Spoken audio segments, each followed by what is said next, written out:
మెదక్ జిల్లా నార్సింగి మండల కేంద్రంలో ఈ నెల 24న ఆదివారం నాడు మెదక్ పట్టణంలోని ఇందిరాగాంధీ అవుట్డోర్ ఆడిటోరియంలో 75 ఏళ్ల రాజ్యాంగ దినోత్సవ ఉత్సవాన్ని నిర్వహిస్తున్నామని దళిత బహుజన ఫ్రంట్ జాతీయ కార్యదర్శి పి శంకర్ తెలిపారు. శనివారం నాడు నార్సింగిలో కరపత్రాలను విడుదల చేశారు. ఈ సందర్భంగా పి శంకర్ మాట్లాడుతూ డాక్టర్ బిఆర్ అంబేద్కర్ అందించిన భారత రాజ్యాంగానికి 75 ఏళ్లు నిండిన సందర్భంగా ఈ ఉత్సవాన్ని నిర్వహిస్తున్నట్లు తెలిపారు. ఈ కార్యక్రమానికి ముఖ్య అతిథిగా రాష్ట్ర ఎస్సీ/ఎస్టీ కమిషన్ చైర్మన్ బక్కి వెంకయ్య గారు విచ్చేస్తున్నారని ఆయన అన్నారు.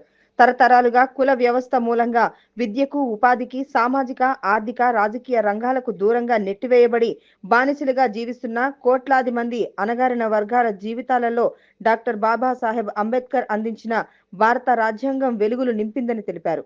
రాజ్యాంగ ఫలాలు పొందిన ప్రతి ఒక్కరూ ఈ రాజ్యాంగ ఉత్సవంలో పాల్గొని రాజ్యాంగ స్ఫూర్తిని కొనసాగించాలని వారు కోరారు. ఈ కార్యక్రమంలో తెలంగాణ విద్యావంతుల వేదిక జిల్లా ప్రధాన కార్యదర్శి కుంటా బాలరాజు, బీసీ సంక్షేమ సంఘం నాయకులు కండ్లకోయ యాదగిరి, మత్స్య కమిటీ మండల చైర్మన్ గుర్రాల సుధాకర్ తదితరులు పాల్గొన్నారు.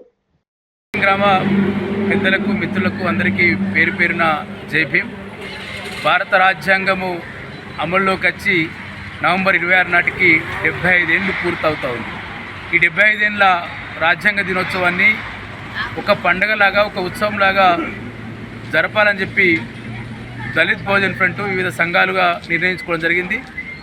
నవంబర్ 26 నాడు కూడా ఈ దేశ పార్లమెంటు, అదేవిధంగా రాజ్యసభ ఒక సంయుక్త సమావేశాలు నిర్వహిస్తున్నామని చెప్పి కూడా భారత ప్రభుత్వం ప్రకటించింది. ఎందుకు దీన్ని ఉత్సవంగా మేము ప్రకటిస్తున్నామంటే, కోట్లాది మంది జీవితాల్లో వెలుగు నింపారు.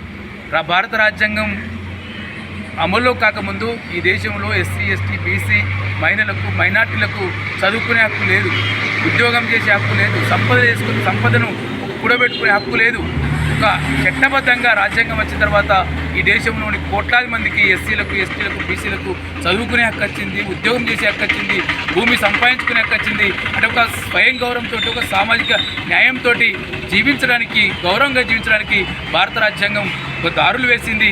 భారత రాజ్యాంగం మా దృష్టిలో ఒక సామాజిక విప్లవానికి నాంది పలికింది భారత రాజ్యాంగం. కనుక ఈ రాజ్యాంగ ఉత్సవాన్ని ఈ నెల 24న అంటే రేపు ఆదివారం నాడు మధ్యాహ్నం మెదక్ పట్టణంలోని ఇందిరాగాంధీ ఆడిటోరియంలో భారత రాజ్యాంగం 75వ ఉత్సవాన్ని నిర్వహిస్తున్నాం.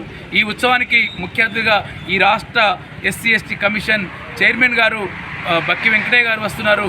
అదేవిధంగా అడిషనల్ కలెక్టర్ నాగేష్ గారు, అదేవిధంగా వివిధ ఉద్యోగ సంఘాల నాయకులు జల్ల సుధాకర్ గారు, నరేందర్ గారు, గంగాధరన్న, ఇట్లా చాలామంది పెద్దలు వక్తలుగా వస్తున్నారు. కాబట్టి ఈ ఉత్సవాన్ని విజయవంతం చేయాల్సిందిగా కోరుతా ఉన్నాను.